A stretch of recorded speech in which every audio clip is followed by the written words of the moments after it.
Jerusalem tunasema Shabbat Shalom, maanake hivyo tayari Shabbat imeanza. Basi hakuna kufanya kazi kuanza saa 8 kwenda chini mpaka saa hii. Watu pale Jerusalem hakuna kupita ngambo, hakuna kurudi, watu wananyamaza kwani Sabato imeingia pale kwao. Alafu sisi hapa tumeingia kwenye The Blue Sky Radio, basi tuko tayari, tunataka kufanya hiyo wanaita kwa Kiswahili wazo la siku. Maanake gisi siku inaenda, wazo gani tunakuwa nao jioni leo. Basi hapa niko Houston, Texas, kwa studio yenu ya kila siku The Blue Sky Radio, na program ni Yesu tu, Yesu pekee. Basi kila Jumapili tunafanya hiyo program kuanza saa 8 hadi saa 9, na tunasema katika wiki saa yote tunaingia hapa kwenye studio.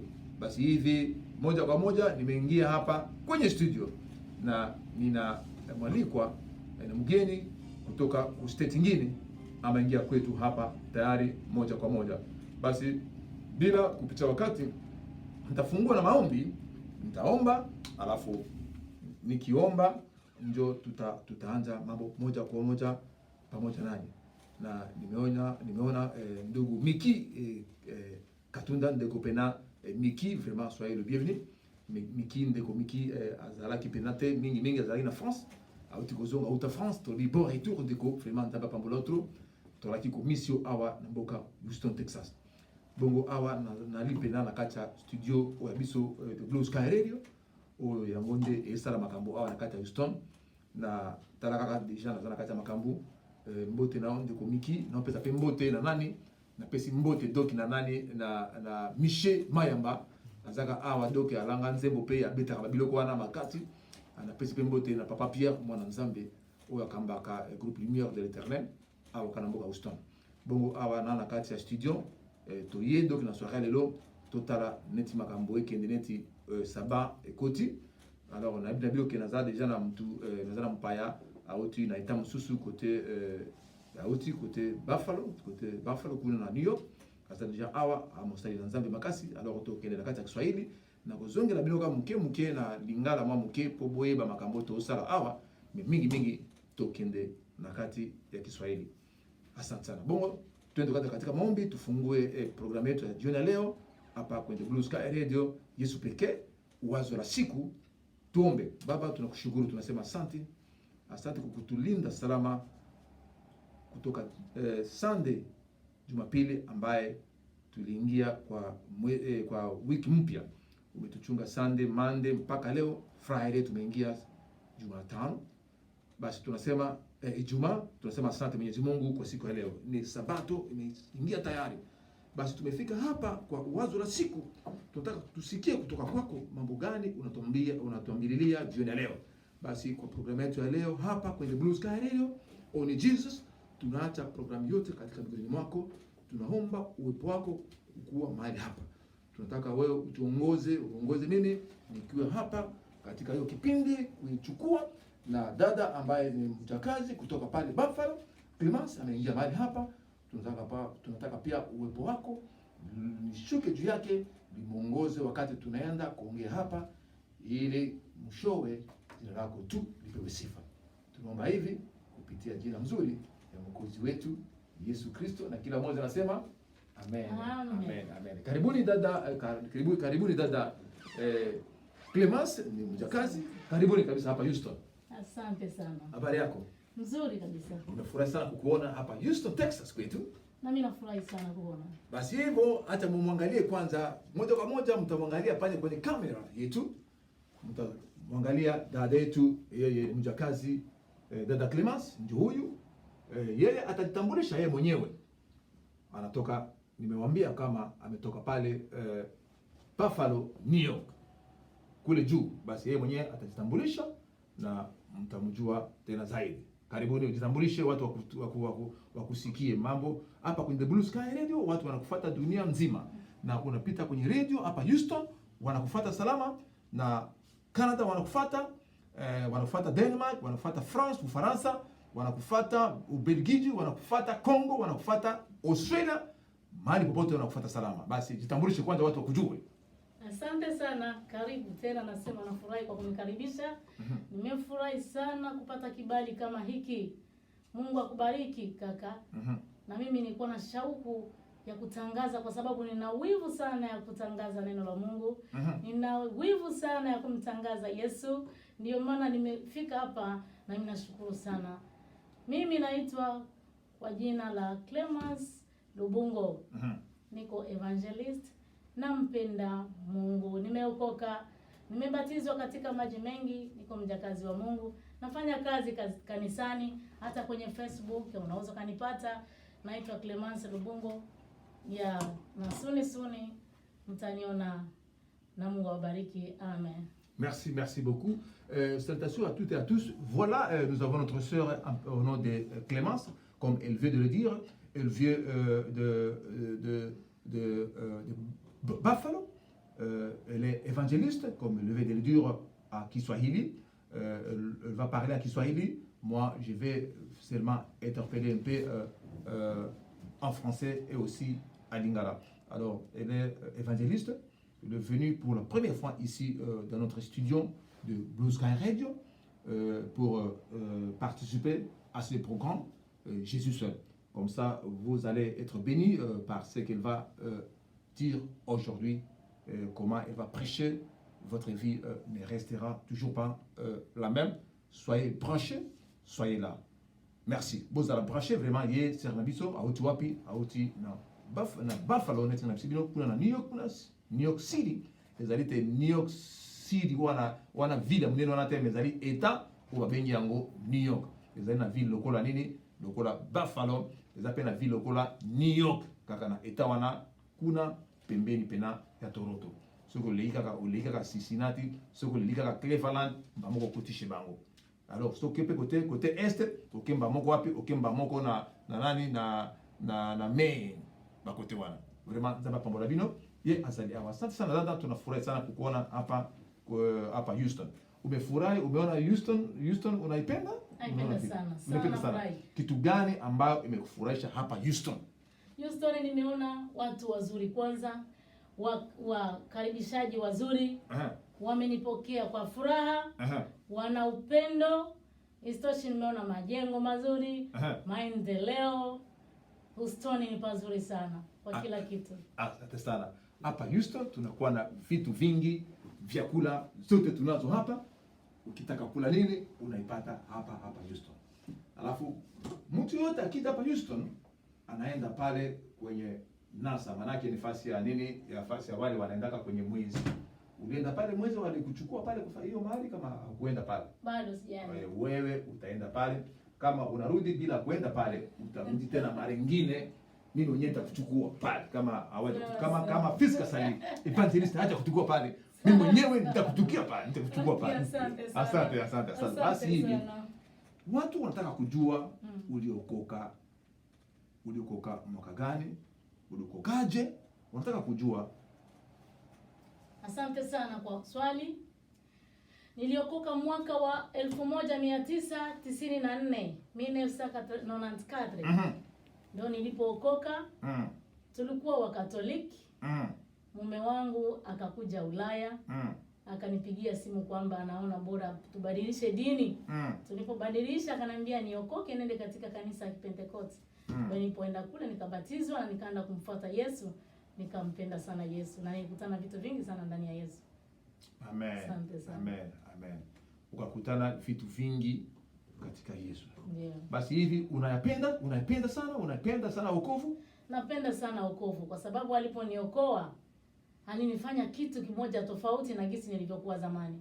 Amebadilisha maisha yangu, akabadilisha historia ya maisha yangu. Na nikawa mtu mwingine. Jinsi nilivyokuwa wa zamani, akabadilisha kwanza jina langu. Na wote ambao walikuwa wananifahamu, waliponiona kwamba nimeokoka, wakaniona nimebadilika kwa kweli. Sasa kitu gani ambaye ulikuwa ukifanya wakati ulikuwa Mkatoliki, alafu wakati wewe sasa ukaokoka unaona Yesu anasema ukabadilika. Sasa kitu gani ilikuwa sasa mambo? Ulikuwa Mkatoliki, unasema ulikuwa Mkatoliki, alafu baadaye ukaokoka. Sasa kulikuwa na jambo fulani, kulikuwa na kitu ambaye ulikuwa ukifanya mbele wakati ulikuwa Mkatoliki, alafu ukaacha wakati ukaokoka. Watu wanataka kufahamu pia pale sana. Kwanza kitu cha kwanza nilikuwa simuogopi Mungu. Auogope Mungu. Nilikuwa nafanya dhambi jinsi ninavyotaka. nilikuwa nashuhudia hata uongo. Nilikuwa naweza kumjibu mtu jinsi ninavyotaka. Navyo kumjibu hata ya kukasirisha mtu. Na hasira manake. Na hasira. Nilikuwa mgomvi. Vitu kama hivyo. Alafu hata kileo nilikuwa natumia. Nilikuwa najaribu hata kutumia pombe. Lakini nilipopokea Yesu, nilipookoka, nikakutana kumbe ni tofauti nikimuonja Yesu. Kuna vitu viko tofauti vya special. Akanibadilisha total nikawa mtu mwingine tofauti, na vingine vingi tu vyenye ambavyo sio lazima kuvimaanisha kwa leo, kwa sababu ni turu ya kwanza. Labda siku za usoni tunaweza tukachambua, tukaingia kwa kina, mtavielewa. Haleluya, katika ushuhuda wangu. Haleluya. Hii ni ushuhuda wake dada mwinjilisti Clemence. Kama wewe uko pale, wewe pia unaishi bado hiyo maisha ambayo yeye amesema hapa, kama kabla yeye hajapokea Yesu Kristo, anasema kwamba alikuwa anaishi maisha ambayo haikuwa mzuri. Wakati akampokea, anasema kulikuwa na total change, manake mambo ikageuka kabisa katika maisha yake. Unaona? Na wewe pia lazima ufuate hiyo mfano mzuri. Ufuate mfano mzuri. Sasa wewe ukapokea Yesu, akageuza maisha yako. Sasa kwa kusema kwako wewe, Yesu peke yake tu anaweza kufanya hivyo, si ndio? Ndio. Hakuna mtu mwingine? Hakuna mwingine, kwa sababu nilitegemea wanadamu, sikupata faida yoyote ile. Nilienda kwa watu tofauti, sikupata faida yoyote ile. Manake ulitegemea watu wanadamu moja mbili hivi wakusaidie uache hiyo njia.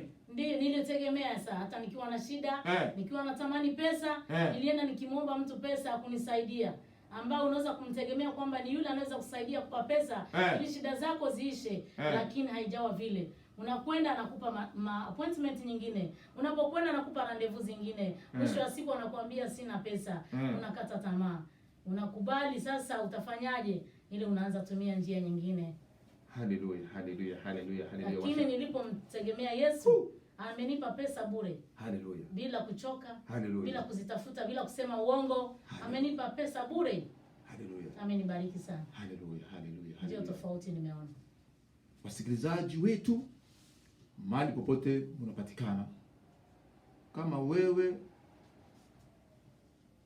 unatia mafikiri yako, unatumainia mtu yoyote kwa mambo yote yale unataka, tumekuja siku ya leo hapa pamoja na dada mwinjilisti Clemence kukuambia kwamba hakuna mtu yoyote anaweza kukusaidia ila tu ni nani? Ni Yesu. Yesu peke yake. Only Jesus. Hapa ni program inaitwa Only Jesus. Wow. Haleluya. Yesu peke yake. Maana yake Yesu tu. Yesu pekee ndio anaweza kukupa nini? Furaha.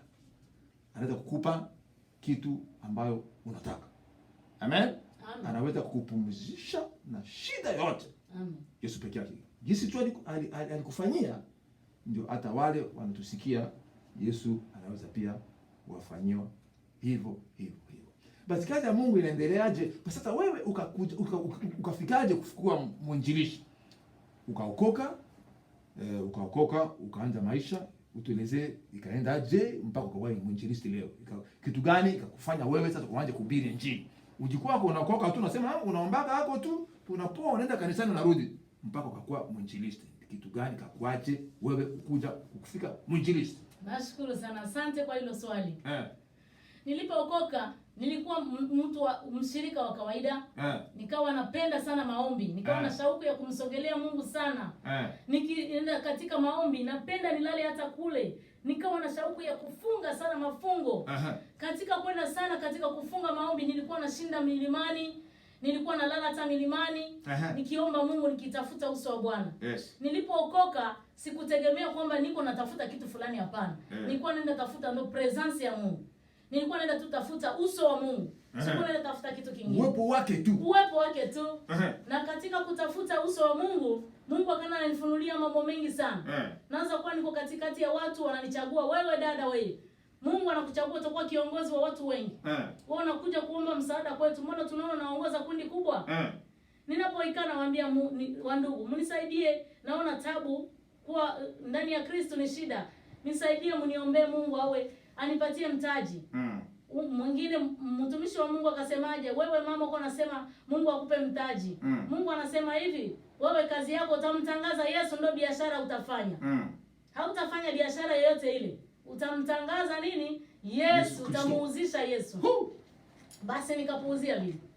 Nikapuuzia, sikukuwa na tia sana mind kama kweli ni kweli namtangaza. Nikasema ndamtangaza vipi? Ikafika wakati nasikia naanza kupata nafunuliwa nyimbo. Nikawa na nyimbo zikaja nyingi, nikatunga nyimbo na nina nyimbo nyingi hapo natunga. Roho Mtakatifu akaja, Roho Mtakatifu mwenyewe akaanza kufunulia, kuleta manyimbo mbalimbali kwa kichwa inakuja. Nikawa natoa hata maujumbe kwa watu. Nikawa natoa mtu Mungu ananifunulia na kupatia ujumbe na ujumbe kabisa unatoka sahihi. Na naposema kitu hapo kinatimia. Basi nikawa nasema hata nikienda kwenye chumba cha maombi tofauti za kigeni, nasikia wananichagua, wewe mama tuambie. Wewe Mungu tuambie. Hao wananichagua, tuko na mgeni toka kwa Mungu Bwana. Tuko tunapata mgeni kutoka nchi nyingine. Tuambie huyu mtu mgeni Mungu anasema nini juu yake. Naingia mafungo na Mungu ananifunulia jinsi ule mtu alikuja hapo, kama ni mbaya kama ni mzuri Mungu atanifunulia. Basi nikaendelea hivyo. Siku moja nikawa na shauku tu, nasikia kwamba nataka nianze kuhubiri. Nasikia kitu kinabana ndani mwangu. Inakuwa kama moto ambaye imefungwa katika mifupa zako. Nasikia katika kifua nataka kupasuka. Nianze kuwa na hubiri. Haleluya. Sasa nikiwa katika maombi, na mama mmoja ananiambia, "Mama wewe simama, kesho utatuhubiri." Mtu anakuja tukiwa katika maombi, "Wewe mama kesho tulishe neno." Mwingine tulishe neno. Nikaanza hivyo kuzoea. Mpaka siku ikafika mwaka 2012 mwaka 2015. Wakaanza nipa madhabahu. Wakaanza nipa madhabahu. Wapi hapo? Hapa. South Africa. Ulikuwa South Africa wewe. Ulikuwa South Africa. Kwa South Africa wakanipa maombi. Waliponipa wakasema kumbe tuna chombo. Wakaanza nipa. Nikienda nyingine kanisa tofauti wananipa madhabahu. Maana yake wewe ulikuwa unaishi pale South Africa. Ndio. Yes. Nikaanza kuwa na nikahubiri. Nikasikia sasa nachemka sana. Nikawa nafanya maombi mengi sana, nikawa nalala milimani South Africa, nikawa naenda, nikawa nahubiri watu. Hata hata wengine watoto wangu waliokoka. Ambao walikuwa Waislamu. Waliokoka na nikaacha wanabatizwa kwa jina la Yesu. Na mpaka leo wanamfuata Yesu. Haleluya. Kwa hiyo nikawa na shauku na wenyewe sasa hivi ni wahubiri. Niko na binti wangu naye anahubiri. Anahubiri Injili. Anahubiri kweli. Haleluya. Naona ananizidi hata mimi imani. Haleluya. Basi nikawa na shauku, nampenda Yesu sana. Nilipofika hapa sasa, nikaja, nilipofika Mungu alifungua milango shauku nikawa kama vile nataka kupasuka. Nipasukie wapi? Kila ninapopasukie wapi? Sana mtumishi wangu. Unipa nafasi ili watu wajue kwamba kuna mwingine alikuwa bado anaficha. Haleluya. Alikuwa anakosa nafasi. Sasa nafasi hii ya leo nimeipata ili nimtangaze Yesu ambaye aliniokoa. Ili nimtangaze Yesu yule anayetenda miujiza.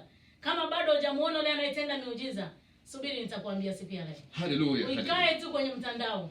Haleluya. Ukae tu kwenye runinga. Usiondoke pale, kuwa pale tu kwenye Blue Sky Radio on Jesus was.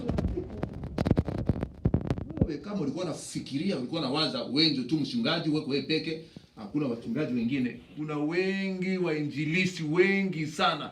Wewe usikue pale unatupika mafua zako, unafika unasema mimi ndio anaongeaga na mimi. Bado Mungu anaongea na wengi, anafunulia wengi. Hapa leo tuko na mwinjilisi Clemas kutoka pale wapi? Buffalo ameingia hapa. Utamsikia hapa punde, utamsikia sasa. Ataanza kufungula risasi. Kuwa tayari na maisha yako haiwezi kubaki hivyo.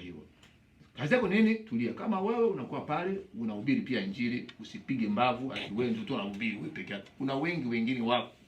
Sisi tuko hapa. Apostle Sabo yuko hapa, tuna mwinjilisi Fiska Sai yuko hapa, na leo tunakuwa na mwingine Clemas. Unaona?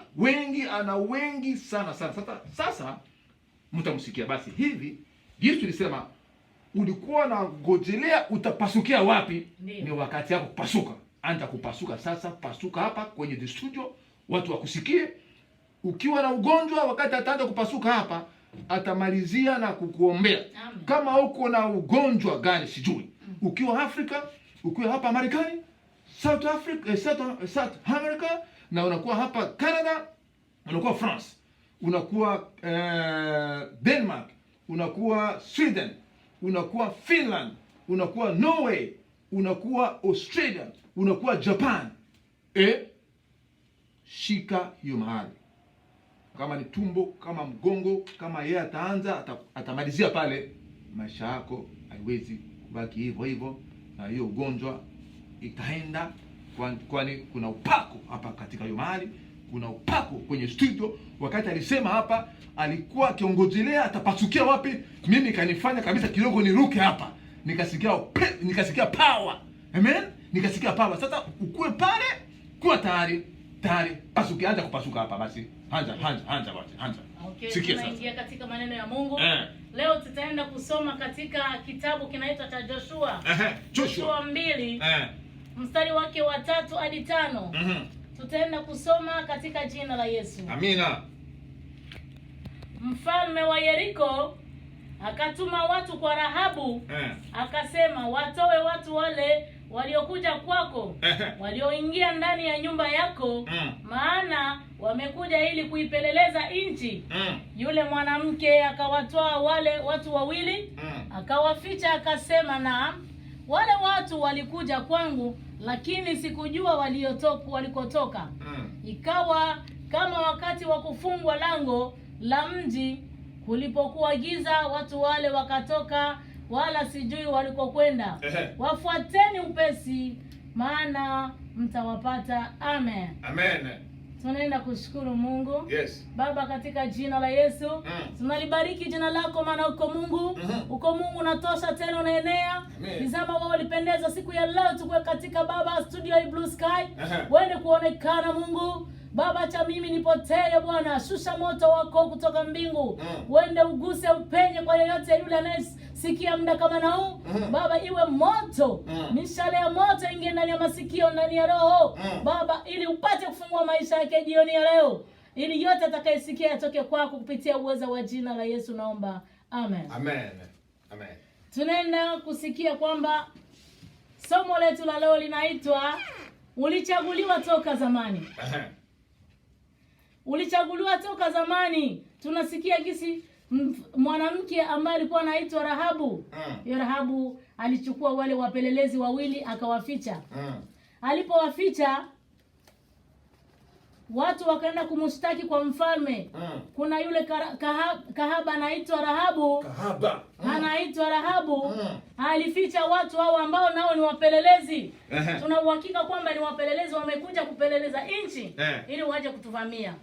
Lakini yule mwanamke aliwaambia mfalme, ndio wamefika hapa, lakini ilipofika wakati wa jioni, lango lilipofungwa, wakatoka sijui mahali wakatoroka, wakaenda alikuwa sijui mahali walipokwenda. Alisema hivyo, alikuwa na sababu ya kusema vile. Alikuwa kwa sababu alijua kwamba ni watumishi wa Mungu. Na katika kupokea wale watu kulikuwa baraka ndani kwake. Amen. Ingawa wamemchagua, mji mzima ulikuwa unajua kwamba yeye ni kahaba. Walikuwa wanamjua vizuri sana.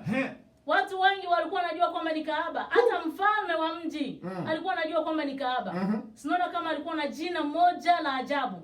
Sasa leo nenda kuonesha kwamba Mungu anabadilisha jina. Amen. Kupitia yeye kuwa na jina la kahaba, haikuwa lengo lake. Kwa sababu kwenye Biblia hawajasema kama aliolewa. Hatujui kwamba alikuwa ameshaolewa kaachika. Hatujui kwamba alizaaga tena au wanaume walimsumbua kisha wakamwacha. Haijulikani, haijasemwa ndani ya Biblia. Lakini kitu ninachokuambia jioni ya leo, ujue kwamba alichaguliwa toka zamani. Bwana Yesu asifiwe sana. Amen. Alichaguliwa toka zamani. Yule Rahabu ambaye aliyekuwa kahaba alitenda mambo makubwa, ambaye aliyotoka katika kitabu cha Mathayo sura ya 1 mstari wa 5 inasema kama alichangia akamzala, aliolewa na Salmon. Salmoni walichangia kumleta Yesu duniani. Mama yule aliyekuwa kahaba. Bwana Yesu asifiwe sana. Amen. Kwa hiyo kama na wewe unajua unajidharau, usijidharau, Mungu anakujua. Alikuchagua toka zamani. Aizuru majina wanakupanga wewe. Aizuru wanakuita jina gani? haizuru wewe wanakuita ni jambazi, haizuru wewe wanasema uko maskini, haizuru wewe umeishiwa na maisha, lakini Mungu alikuchagua toka zamani. Inabidi ufanye nini sasa? Toka mahali ulipo. Toka mahali ulipo. Toka chini. Simama, Mungu amekuchagua. Hata unapoingia ndani ya kanisa, ukiona wewe una shauku la kufanya kitu fulani ndani ya kanisa, usingoe wakusukume, simama, anza. Ndani ya kanisa kuna mambo mengi. Mungu alikuchagua. Usijidharau. Hata una sauti ya modele gani, pima tu, anza kumwimbia Mungu. Usikae ndani ya kanisa kama akilema, usubiri waseme kuanzia wanaanza kuhubiri mpaka mwisho na wao wanasimama unaondoka. Hapana. Inatakiwa ufanye kazi ndani. Mungu alikuita, alikuchagua tangu zamani. Kila mtu ana kazi yake ndani ya kanisa. Kila mtu ana kazi ya kufanya. Hata ukifagia ndani ya kanisa ulichaguliwa toka zamani. Watu wanapokudharau wanakuona unakuja na unarudia, unakuja ufanyikiwi kila siku. Mungu alijua tangu zamani utamtumikia. Bwana Yesu asifiwe sana. Amen. Kwa sababu utizame, mume ambaye alimuoa Rahabu alitoka wapi? Alizaliwa jangwani. Jangwani. Ahadi yako ilikawia jangwani. Acha nikwambie leo, hata ahadi yako ikawie kama vile ya Rahabu ilikawia, ambaye mume alitoka jangwani, alikuwa anaitwa Salmon. Ilibidi wapelelezi wana Israeli waende kubomoa ile Yeriko. Walipobomoa ile Yeriko, wakaingia katika Yeriko, wakapita. Walipoenda na walikutana na Rahabu. Bwana Yesu asifiwe sana. Amen. Na ndio maana na wewe hata ahadi yako inakawia, usichoke. Endelea kumwomba Mungu. Mungu anajua kama alikuchagua tangu zamani. Amekujua tangu huko tumboni mwa mama yako. Alikutambua na anakujua. Kaza moyo, kaza mwendo, endelea, utaona Mungu atakutendea miujiza. Usitishike na watu wakuseme, hata wanakuvunja moyo kanisani. Endelea tu kumwomba Mungu, endelea kufanya kazi, kwa sababu Mkristo ni yule anayetenda kazi. Sasa tutawatambua kwa matendo yao. Yes. Ukiwa Mkristo lazima ufanye kazi fulani, ndio watakujua. Ukiwa Mkristo sio Mkristo wa kuingia kila siku kanisani na kuondoka, hapana. Kuna mambo mengi ya kufanya ndio watakujua kwa Mkristo. Unaweza kuwa unasaidia watu wenye wajiwezi. Unaweza kuwa unakuwa naangalia wagonjwa, unasaidia wajane na mayatima. Unafagia hata kanisani, ni kazi. Yes. Unakuwa mwimbaji, ni kazi. Unakuwa hata mpiga kitari, ni kazi. Unachukua hata ngoma, ni kazi. Unachukua hata vitabu vya mchungaji wakati anakuja ndani ya kanisa, unampokea, ni kazi. Kila kazi italipwa mbele ya Mungu. Bwana Yesu asifiwe sana. Asifiwe sana. Amen. Hata ukiona mahitaji yako inakawia jangwani, usitishike. Baraka za Rahabu zilikawia jangwani. Ule Salmoni wa Meleki walienda kumzuia njiani. Walienda kuwazuia ili wasiingie Kanani. Kumbe alikuwa anazuia ni baraka za Rahabu. Bwana Yesu asifiwe sana. Amen. Ile sababu ya Meleki na Wamedi na Waperesi walikuwa wanamzuia kwa sababu gani? Walikuwa wanajua wakiwaachia kule kuna mtu anaitwa Rahabu. Kule kutaenda kuzaliwa mtu mkubwa. Bwana Yesu asifiwe sana. Amen. Alipokwenda kule alisubiri. Rahabu alikuwa anajua, hata alifunuliwa na ukaba wake wote. Alipoona wale watu wanaingia ndani ya nyumba yake, alipoona wale wapelelezi waliingia, aliwaambia, nyinyi najua kwamba mnakuja kupeleleza nchi, na mambo yale tuliyosikia mliofanya, Bwana Mungu wenu alipasua bahari ya Shamu, na kisi mliangamiza watu wote kule. Tunaogopa na nyinyi mnakuja, najua kwa uhakika mnakuja kutuangamiza hapa. Sasa kwa hiyo wakati mtakapokuja hapa, msinisahau. Msinisahau mimi na jamaa yangu yote, mniokoe. Wakapana alama wakati ya agano, na katika alama ile walipokuja kuangamiza mji, walimwokoa Rahabu na familia yake yote. Bwana Yesu asifiwe sana. Amen. Kuwaokoa, lengo la kuokoa wale ilikuwa ni lengo ili Rahabu apone, apate kumzaa Yesu Kristo. Katika kumzaa Yesu Kristo, Rahabu naye anachangia. Ukisoma hapo katika Mathayo sura ya kwanza, kuanzia mstari wa kwanza unashuka chini, unakutana pale. Kwanza tunaenda kwa mstari wa kwanza. Mathayo sura ya kwanza mstari wa 5 unashuka chini. Unakutana pale wanasema Salmoni Boazi akazaa, Abedi akazaa, Boazi akaenda akamzaa, wakashuka wakaenda kwa Yese akazaa Daudi, na Yesu ndo kwenye alitoka. Bwana Yesu asifiwe sana. Amen. Rahabu alichangia kumleta Yesu duniani. Bwana Yesu asifiwe sana. Kwa hiyo hata ahadi yako ikawie jangwani, ipo siku itafika. Usikate tamaa ndugu mpendwa. Mungu anajua alikuchagua toka zamani. Mungu anajua maisha yako na alikuchagua toka zamani. Ndio maana unapomwona mtu usimdharau. Usimuone mtu unamwangalia kwa macho. Sikia kile alicho nacho. Sikia yale anayotenda. Fuata mambo anayofanya, ndio utajua yule mtu ni nani. Usianze kujije kwa macho. Usianze kuhukumu kwa kuangalia wala kwa kusikia. Rahabu watu wote walikuwa wanajua kama ni kahaba. Kila hawakuwa wanajua kwamba alichaguliwa toka zamani na alimchangia kumleta Yesu duniani. Bwana Yesu asifiwe sana. Kwa hiyo tunatakiwa ndugu tusimame, tusiwe na tabia ya kujaji. Mungu anakujua. Anapokuona alikujua mwanzo toka zamani. Aizuru majaribu unakutana nayo njiani, aizuru matatizo, shida, aizuru na kawia kuzaa. Endelea kumwomba Mungu. Fanya kazi. Piga magoti. Fanya kazi ndani ya usiwe unapata pesa, unajimu, unajipenda mwenyewe, hapana.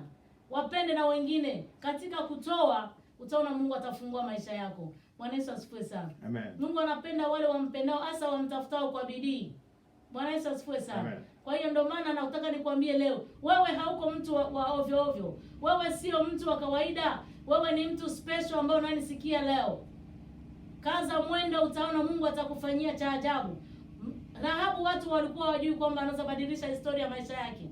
Kama alibadilisha historia ya Rahabu, basi na wewe atabadilisha historia yako jioni ya leo. Wewe fanya hatua, piga hatua. Amka mahali uliposinzia.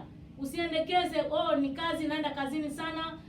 Mimi tangu nilianza kuomba, mbona Mungu anijibu? Hapana. Ile wakati unapopumzika ndio majibu yako njiani. Bwana Yesu asifiwe sana. Amen. Wakati walikata tamaa wana Israeli, wanataka kuvuka ngambo, wakaona milima huko ngambo na ngambo, wakaona bahari mbele yao, wakaona jeshi linawafuata nyuma yao, wakakata tamaa. Lakini kumbe wakati walikata tamaa, Musa akawaambia, nyamanzeni kimya ili mpate kuona ile Mungu atakalotenda. Bwana Yesu asifiwe sana. Na walinyamaza, wakaona wokovu wa Bwana. Mungu alipasua njia bahari ya Shamu na wakavuka na wakamwimbia kwa shangwe. Na wewe ndugu unayenisikia leo, usikate tamaa. Mahali unapokata tamaa, ndio Mungu anajibu lako leo. Na Mungu anahitaji leo, jioni ya leo, uamini tu utaona. Mungu atakufunulia vyote unavyotaka. Anaenda kukufungulia maisha yako. Anaenda kukuponya ugonjwa. Ugonjwa huu ni watoka kwa shetani. Mungu hakusababisha magonjwa. Mungu alikuwa msalabani. Yesu alienda msalabani ili watu wote wapate kuokolewa, ili watu wote wapate kuponywa. Damu na maji vilitoka msalabani ili tupate kuponywa. Bwana Yesu asifiwe sana. Amen. Na magonjwa mazuri ni magonjwa gani? Ukiamini tu utayaona. Yesu akamuuliza Martha alipokutana Lazaro amefariki, akamwambia, ndugu yangu amefariki. Martha akamwambia Yesu, kakaangu, ndugu yangu amefariki, rafiki yako muda mrefu. Ungekuwapo ingekuwa sawa. Lakini Yesu alimwambia, unaamini ya kwamba ukiamini atafufuliwa? Martha akafikiri alimwambia ukiamini atafufuliwa siku ya ufufuo.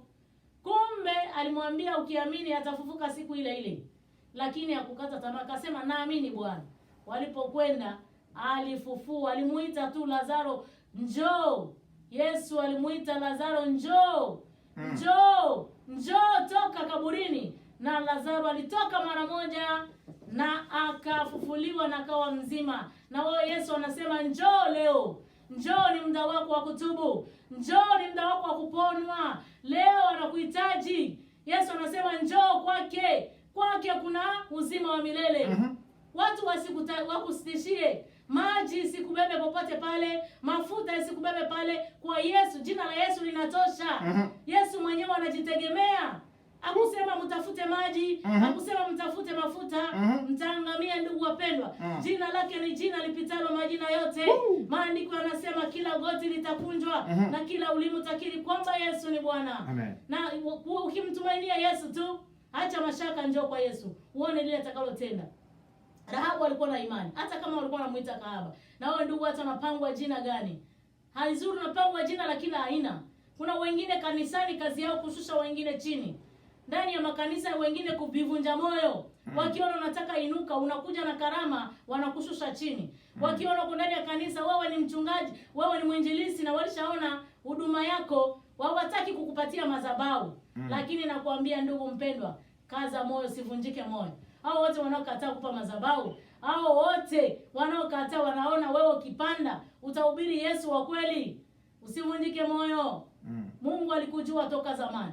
Anajua lengo lako liko wapi, atafika. Hakuna mtu anaye ana na mamlaka ya kumfungia mtu maisha yake. Amen. Ni Yesu peke yake anayejua siku ulizaliwa. Amen. Na anayejua siku yenyewe utapata ile aliyokuandikia. Hakuna mtu anayezuia maisha ya mwanadamu, bali ni dhambi ndio zinasababisha tuwe mbali na Yesu, tusifikirie lengo letu. Amen. Chers frères et sœurs, vraiment, vous avez bien écouté l'évangéliste. Ce point qu'il a bien enseigné sur les espions qui sont partis espionner, faire l'espionnage sur la ville de Jéricho. En arrivant tout juste à Jéricho, ils ont trouvé la femme, la prostituée appelée Rahab, qui les avait vraiment aidés. Le message était vite arrivé chez le roi, en disant que Rahab garde encore des espions dans sa maison. Immédiatement, le roi avait envoyé ces gens pour interpeller ces deux jeunes gens-là qui sont venus, qui sont entre eux, qui étaient là dans la maison de cette femme-là, la prostituée Rahab. Quel est son point?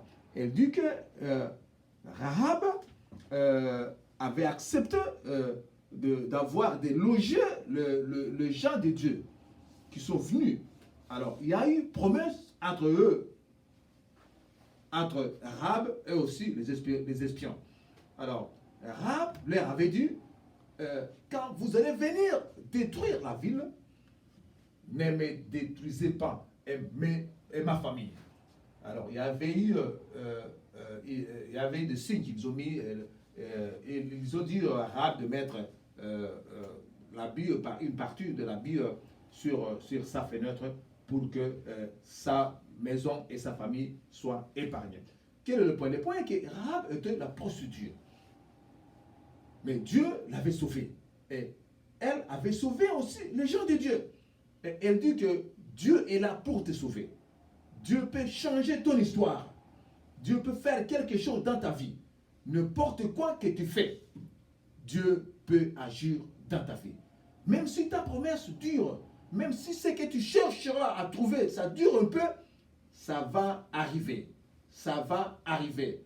Dieu va faire quelque chose pour toi. Et elle dit aussi, si tu penses qu'il y a un remède, il y a quelques remèdes quelque part, il n'y a personne, il n'y a rien comme remède. Seulement Jésus, c'est lui seul qui est un remède pour toi. Alors, et là on suffit de parler sur la femme du riz, qui a fait produire Salomon. C'est là qu'elle avait un peu parlé de Rahab, la femme du riz là. C'était la femme du riz qui avait fait venir Salomon dans le monde. La femme qui a eu l'affaire avec David, la femme qui a été délaissée, le mari a été abattu, mais Dieu avait fait un plan pour que cette femme-là puisse aussi produire Salomon, et ça dans la lignée de Salomon là, et en bas, c'est là que Jésus est venu. C'est ça, Matthieu chapitre 1, en descendant, vous allez voir la généalogie de Jésus là-bas. Alors, elle dit que Dieu a un plan merveilleux pour toi. Peu importe, tu passes dans des situations très difficiles. Dieu est là, Jésus est là. Jésus peut transformer ton histoire. Même si ça dure. Je sais que tu es dans le cas des réfugiés. Je sais que tu as des problèmes au boulot. Je sais que tu as des problèmes du mariage. Nous savons que tu as ces problèmes-là. Mais Jésus seul peut t'aider dans ton problème. Voilà. Allez-y. Yeah, asante sana. Ndio maana nakwambia mtegemee Yesu. Yesu ndiye njia ya kweli na uzima. Wakati nilipokuwa naenda katika sehemu nyingine tofauti na Yesu, sikupata maisha. Acha niwaambie kidogo. Wakati nilipokuwa nategemea wanadamu, sikupata hata kitu chochote. Nilikuwa nateseka. Maka mimi nikawa na laumu. Nikawa na laumu. Nikasema mimi nimezaliwa au Mungu hakuniumba? Kwa nini aliniumba? Nilipopata tabu, nikapata shida nyingi.